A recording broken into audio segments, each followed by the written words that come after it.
आज अमावस की रात है। बिहार के एक छोटे से गांव का किसान राधे श्याम अपने खेत से घर की ओर लौट रहा था। दरअसल आज होली की रात है और किसी ने राधे श्याम को यह कह दिया था कि उसके खेत में नील गायों का झुंड घुस आया है।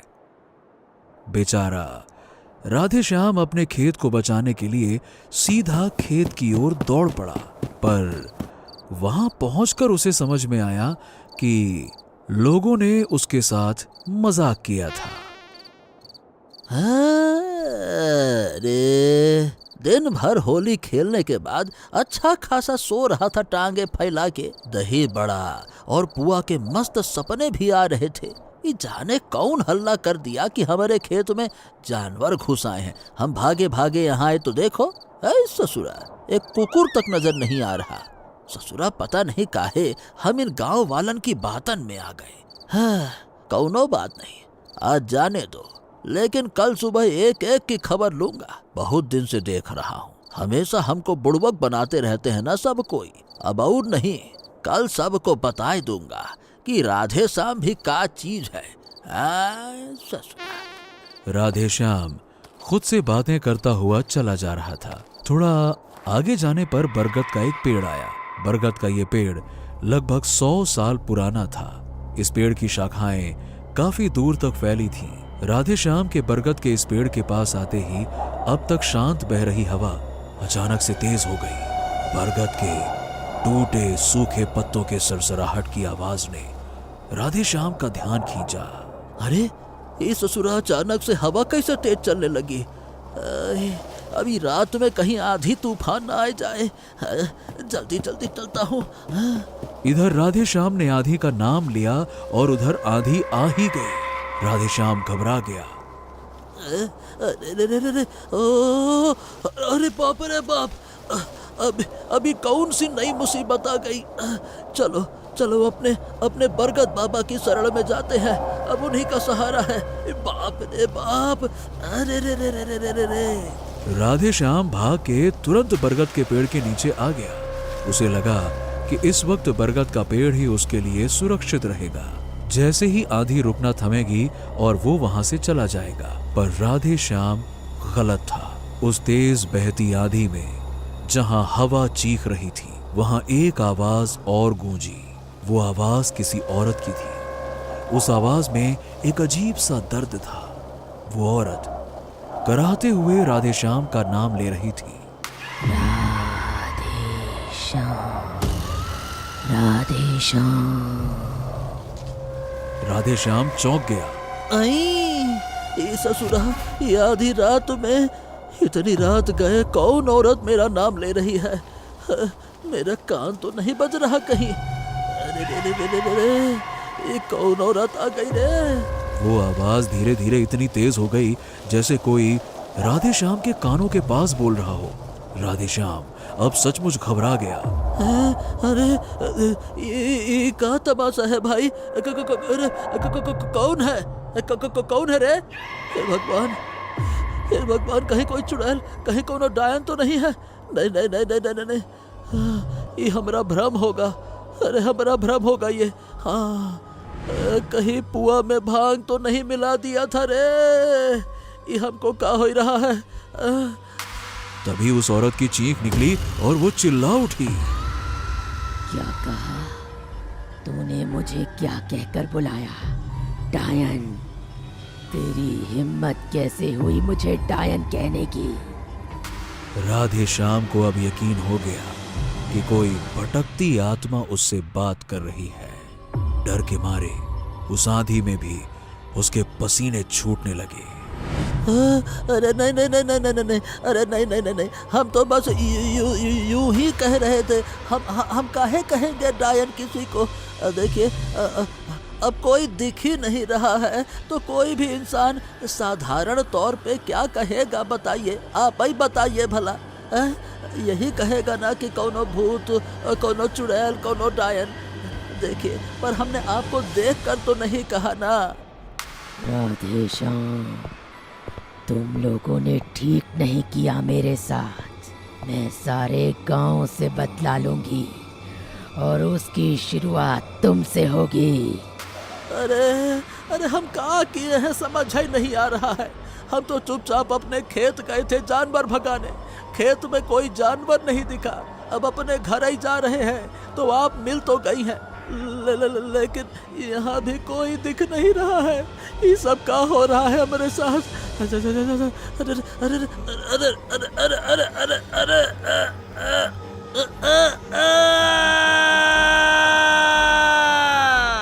तभी राधेश्याम का गमछा एकदम से उसकी गर्दन में कसने लगा और राधेश्याम की चीख निकल गई। राधेश्याम का गमछा धीरे धीरे बरगद की एक शाख पर अपने आप बंध गया और राधेश्याम तड़पते हुए बरगद की शाख पर झूलता रहा और कुछ ही सेकंड्स में राधेश्याम ने हवा में झूलते हुए ही दम तोड़ दिया। तेज आंधी हवा अचानक से थम गई। राधेश्याम ये जान भी नहीं पाया कि उस औरत की आत्मा ने उससे किस बात का बदला लिया था। अगले ही पल उस बरगद के चारों ओर खून से सने लाल पंजे और पैरों के निशान छप गए। आज होली की रात को गांव में एक आत्मा ने खून की होली खेली। वक्त बदलता है और वक्त के साथ जमाना भी बदल जाता है। 10 साल बीत चुके थे। जगदीशपुर गांव के लोग अपने अपने काम में व्यस्त हो चुके थे और सभी लोग लगभग राधेश्याम की मौत को भूल चुके थे। लेकिन कहते हैं ना कि बीता हुआ वक्त कभी न कभी फिर से वापस जरूर आता है। और गांव के उसी बरगद के पेड़ के नीचे 2 बुजुर्ग गांव वाले मनोहर और किशोर आपस में बातें कर रहे थे। अरे होली खेले रघुबीरा अवध में, होली खेले रघुबीरा। काय मनोहर, अगले हफ्ते होली है, लेकिन ये देखो गांव में कोनो हलचल ही नहीं है। पता ही नहीं चल रहा कि ससुरा होली आने वाली है। हाँ, एकदम ठीक ही कहे किशोर। अब सोचो जरा, अरे हमारा जमाना हुआ करता था जब 2-3 हफ्ता पहले से ही होली का हुड़दंग शुरू हो जाता था। अरे मजाल है कि होली के समय कोई हमारे घर के सामने से सूखे सूखे निकल जाए। हाँ, अरे क्या मजा आता था उस टाइम। अब तो होली के दिन भी पता नहीं चलता कि ठीक से होली है कि क्या है। और नहीं तो क्या। और याद है हम लोग के जो मास्टर साहब थे ना, अरे क्या नाम रहा उनका? अरे लाल मास्टर साहब। लाल मास्टर साहब, उनके नहाने के पानी की टंकी में हम लोगों ने रंगाई की पुड़िया पे पुड़िया, पुड़िया पे पुड़िया, अरे 50 पुड़िया डाल दी थी। याद है मनोहर? हाँ, सब याद है। और वो भी ऐसा गाढ़ा रंग बना था कि 2 हफ्ते तक पूरे शरीर से उतरबा ही नहीं किया। और नहीं तो क्या, अरे सब गांव वाले वो होली के बाद से उनको लाल मास्टर साहब की जगह हरा मास्टर साहब बुलाने लगे थे। मनोहर और किशोर दोनों ही अपने बचपन की होली की यादों के बारे में बातें करके उसे याद करके हंस रहे थे। तभी किशोर ने मनोहर से पूछा, अरे वैसे ये बता मनोहर, होली इस बार किस तारीख को है? मनोहर ने अपने दिमाग पर जोर डाला। 30। हाँ, 30 तारीख को है। 30 तारीख सुनते ही किशोर के चेहरे का भाव अचानक से बदल गया। क्या 30 को? अरे नहीं, 30 को नहीं, 30 को नहीं। अरे किशोर, 30 ही को है। कल ही पंडित जी पंचांग देख के बताए रहे थे। ए भाई, काहे ऐसा क्या है? 30 को हो चाहे 31 को हो, क्या फर्क पड़ता है उसे? किशोर के चेहरे पर चिंता की लकीरें गहरा गईं। उसने मनोहर की ओर देखा और बड़े ही गंभीर आवाज में बोला, मनोहर, अगर होली 31 को है तब तो कोई दिक्कत की बात नहीं, लेकिन अगर होली 30 को हुई तो जगदीशपुर में तबाही होगी, तबाही। मनोहर को किशोर की बात समझ नहीं आई। उसने किशोर की ओर देखा और पूछा, काहे किशोर, 30 को का है? किशोर कुछ पल खामोश रहा और फिर धीरे से कहा, 30 को अमावस्या है मनोहर। अमावस्या का नाम सुनते ही मनोहर के चेहरे पर हवाइयां उड़ने लगी। उसने अपना माथा पकड़ लिया। हे भगवान, हे भगवान, इस बार होली अमावस्या को पड़ रही है। ए भैया, पिछली बार अमावस्या को होली ठीक 10 साल पहले आई थी। और उसी रात राधे श्याम को एक आत्मा ने मार डाला था। जानते हो ना किशोर, राधे श्याम की मौत कहाँ हुई थी? दोनों ने एक दूसरे की ओर देखा और फिर बरगद के पेड़ की ओर देखा। ए भाई किशोर, अरे जल्दी यहाँ से निकलो, नहीं तो अमावस्या के पहले ही हम दोनों की जिंदगी की अमावस्या हो जाएगी। अरे भागो भाई, अरे भागो। मनोहर और किशोर दोनों ही सर पर पांव रखकर अपने अपने घर की ओर तेजी से भाग गए। दोनों समझ चुके थे कि बीता हुआ वक्त फिर से अपना खौफनाक अतीत दोहराने को बेताब हो चुका है। अगले दिन सुबह का सूरज आसमान पे चढ़ चुका था। मनोहर और किशोर अपने अपने सर पर बोरिया बिस्तर लेकर जा रहे थे। तभी गांव के एक लड़के रजत की नजर उन दोनों पे गई। अरे ए मनोहर चाचा, ओ किशोर चाचा, क्या ये बोरिया बिस्तरा सर पे रखकर कहाँ चल दिए भाई आप दोनों? अरे रजत बेटा, तुम भी यही करो, इसी में भलाई है तुम्हारी और हम सब की। हाँ। अरे ये कौन सी बात हुई चाचा, जरा ठीक से तो बताइए, हम कुछ समझे नहीं, काहे हम करें और आप काहे कर रहे हैं? हाँ, तो इस बार बेटा होली अमावस्या को पड़ रही है, मतलब इस बार किसी न किसी की मौत होगी, वो आत्मा फिर से वापस आएगी। मैं तो कहता हूँ बेटा, तुम चले जाओ, बम्बई वापस चले जाओ बेटा। इस बार होली की छुट्टी बम्बई में मनाओ। अगर जिंदा रहना चाहते हो तो चले ही जाओ बेटा, चले जाओ। अरे चचा, क्या बात करते हो? अरे हम तो कहते हैं मेरे साथ आप दोनों भी बम्बई चलिए। अरे फिल्म लाइन में हिट हो जाइएगा। आप दोनों का जोड़ी ना बहुत कॉमेडी करता है। अरे बेटा, ऐसा है, तुमको जो ठीक लगे सो करो। हम दोनों तो जा रहे हैं और अब होली के बाद ही लौटेंगे। बड़े बुजुर्गों का बात मानोगे तो खुशी रहोगे। और हाँ, होली तक उस बरगद के पेड़ से दूर ही रहना, बाकी तुम्हारी मर्जी बेटा। हाँ। अरे छोड़ो ना चाचा, दुनिया चांद पर पहुंच गई है और आप लोग अब भी भूत प्रेत में अटके हो। अरे कोई भूत प्रेत आत्मा नहीं होता है। होली की रात को ना चाचा, मैं इसी बरगद के पेड़ के नीचे आऊंगा और यहीं सो जाऊंगा, और अगले दिन पूरा गांव देखेगा कि मुझे कुछ नहीं हुआ है, तब मानेंगे सब लोग। हाँ। मनोहर और किशोर ने रजत की बात का कोई जवाब नहीं दिया। वो दोनों बस चुपचाप गांव से चले गए। रजत भी उन दोनों की बातों को हंसी में टालकर अपने घर वापस लौट गया। देखते देखते होली भी आ गई। रजत ने अपने दोस्त के साथ खूब होली खेली और होली खेलते खेलते शाम कब बीत गई पता ही नहीं चला।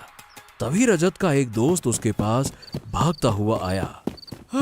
अरे जल्दी चलो रजत, अरे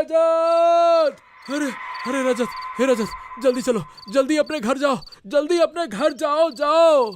अरे घर? अरे आराम से, क्या हो गया मेरे घर को? वहां तो ताला लगा है और चाबी मेरे पास है। अरे तुम्हारे घर के बाहर ना लाल रंग के पंजे के निशान पड़े हैं। गांव भर में हल्ला हो गया है कि आज अमावस्या को आत्मा तुम्हारे पीछे आएगी। गांव के लोग उसे डायन बुला रहे थे, डायन। अरे क्या बकवास करता है, क्यों झूठ बोल रहा है? ये बता, भांग तो नहीं पी लिया है ना? हैं? कितने गिलास पिया, बता, कितने गिलास?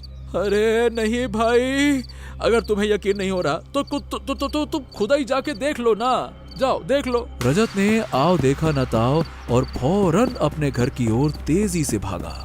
रजत जब घर पहुंचा तो उसने पाया कि उसका दोस्त सच कह रहा था। वाकई में उसके घर के दरवाजे के बाहर लाल रंग से सने पैरों और हाथ के पंजों के कई सारे निशान बने हुए थे। बाप रे, ये ससुरा इतने सारे लाल रंग के पंजे के निशान आए कहाँ से? समझ गया, ये सब मेरे दोस्त की शरारत है। होली के लाल रंग को खून बनाकर ये हमको डराना चाहते हैं।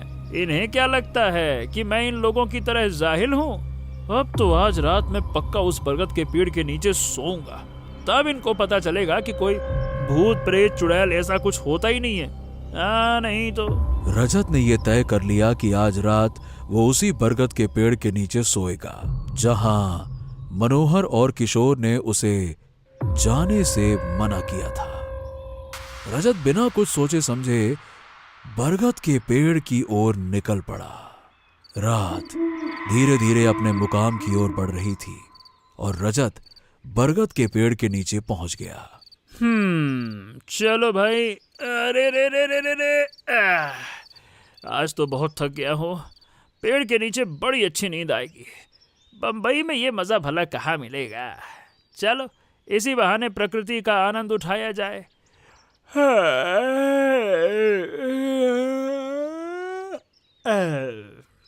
रजत अपना गमछा बिछाकर वहीं सो गया। थोड़ी ही देर में वो नींद के आगोश में चला गया और खर्राटे मारने लगा। अब देखा जाए तो सब कुछ ठीक चल रहा था और तभी आधी रात हुई और जगदीशपुर में चल रही हवा धीरे धीरे तेज होने लगी। देखते ही देखते तेज हवा आंधी में तब्दील हो गई। बरगद का वो पेड़ जोर जोर से हिलने लगा। पेड़ के टूटे हुए सूखे पत्ते हवा में पागलों की तरह नाचने लगे। चारों तरफ हवा और पेड़ की चीख एक साथ फैल गई। उसी वक्त रजत की नींद टूटी। अरे ये क्या? हाँ, ये क्या? अचानक से आंधी कहां से आ गई? तेजी से धूल भरी आंधी चलने लगी और रजत को अचानक से मनोहर की बात याद आ गई। अगर गांव के बुढ़े यहाँ होते ना तो इस आंधी को देखकर यही कहते कि ये किसी भूत का काम है। अरे नहीं, भूत है ही नहीं। क्या कहा था उन्होंने? हैं? डायन। डायन, ये लफ्ज मुंह से निकलने के बाद रजत को कुछ ऐसा दिखा कि उसके रोंगटे खड़े हो गए। बरगद के पेड़ के आसपास खून से सने पंजों के निशान अपने आप बनते जा रहे थे, ठीक वैसे ही जैसे उसके घर के सामने बने थे। अरे नहीं नहीं नहीं नहीं नहीं, ये नहीं हो सकता। ये निशान अपने आप कैसे? नहीं नहीं नहीं नहीं नहीं, गांव वालों ने सच ही कहा था। तभी हवा में एक औरत की आवाज गूंजी। रजत अच्छी तरह से जानता था कि उसके आसपास कोई भी नहीं है।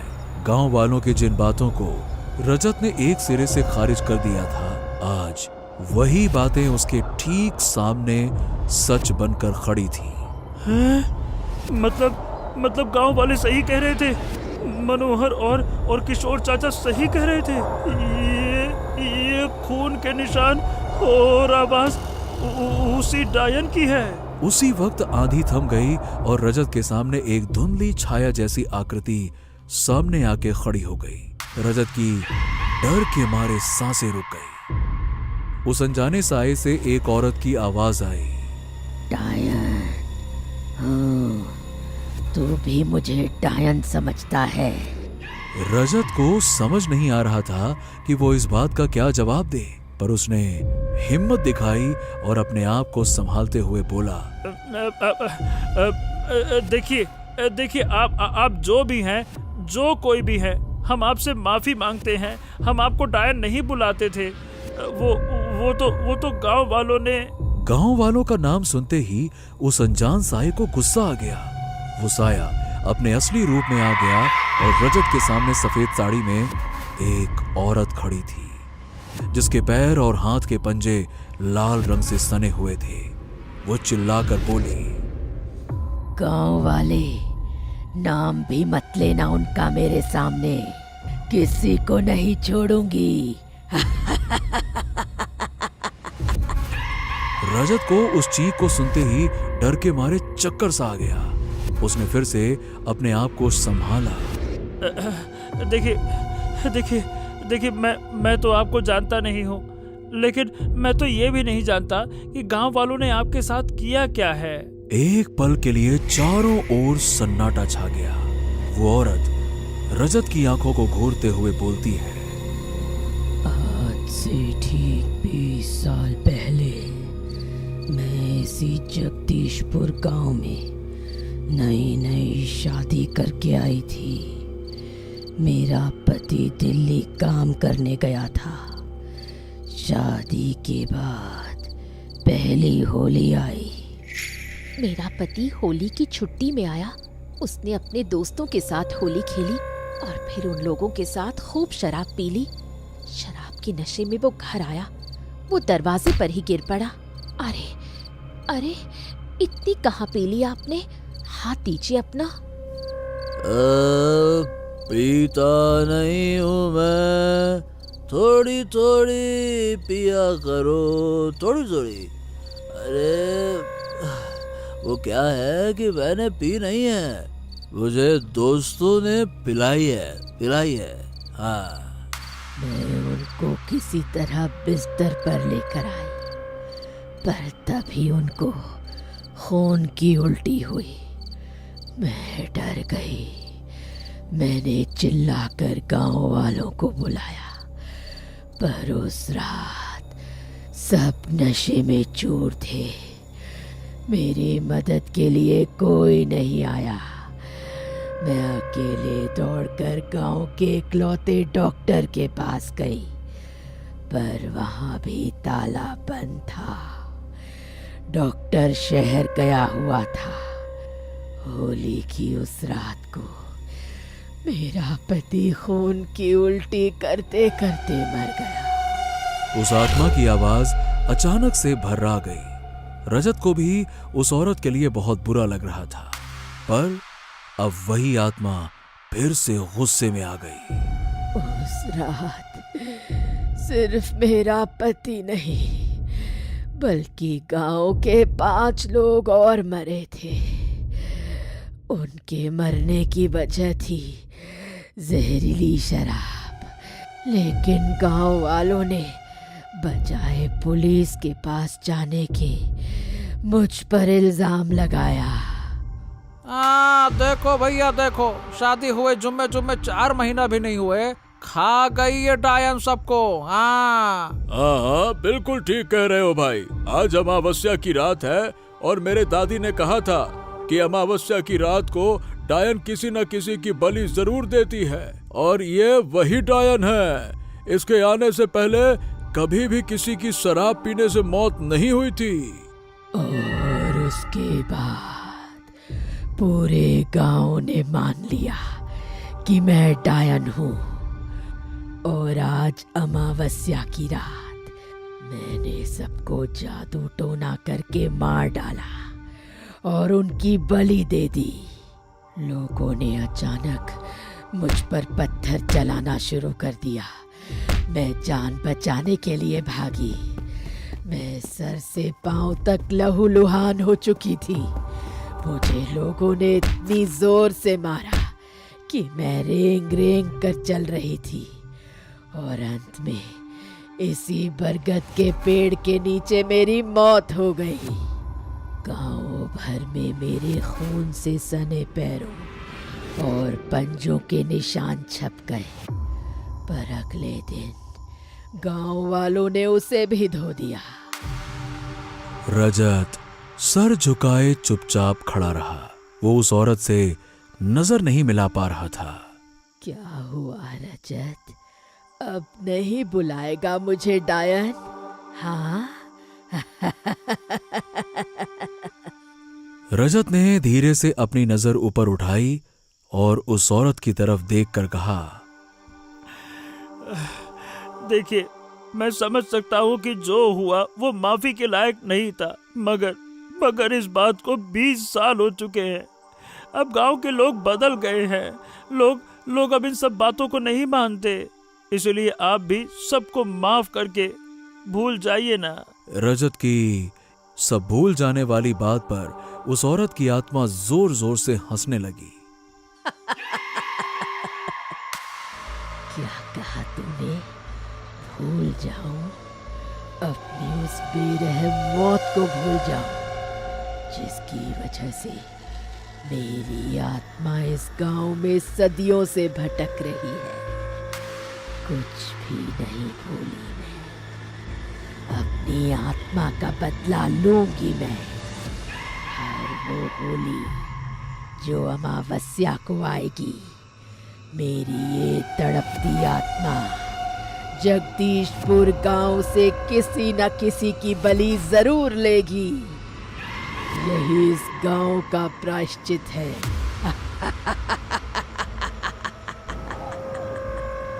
उस औरत की आत्मा ने अपने दोनों हाथ उठाए और फिर हवा जोरों से बहने लगी। रजत ने भागने की पूरी कोशिश की, मगर आंधी इतनी जोर थी कि उसके कदम बेबस हो गए। जितना भागोगे रजत, उतनी ज्यादा दर्दनाक मौत दूंगी तुम्हें। रजत ने आत्मा के सामने अपने आप को समर्पित कर दिया। अचानक से हवा में रजत का गमछा उड़ा और उसके गर्दन के चारों ओर लिपट गया। रजत ने अपनी आंखें मूंद ली और एक झटके में उसका शरीर हवा में उछला और बरगद की एक शाख से जाकर बच गया। उस गमछे से लटककर रजत की मौत हो गई। 20 साल बाद उस औरत की आत्मा ने जगदीशपुर में फिर से खेली खूनी होली। कैसी लगी आपको ये खौफनाक और रोमांचक कहानी? नीचे कमेंट करके जरूर बताइए। और अगर आपको ये कहानी पसंद आई तो लाइक, शेयर और भूतनाशक पार्टी को सब्सक्राइब करना ना भूलें। हर शुक्रवार हम लाएंगे एक नई हॉरर स्टोरी, तो तुरंत बेल आइकन को दबा दें ताकि ऐसी ही हैरत अंगेज कहानी आपसे कभी छूट ना जाए। क्योंकि डरोगे तभी तो आगे बढ़ोगे।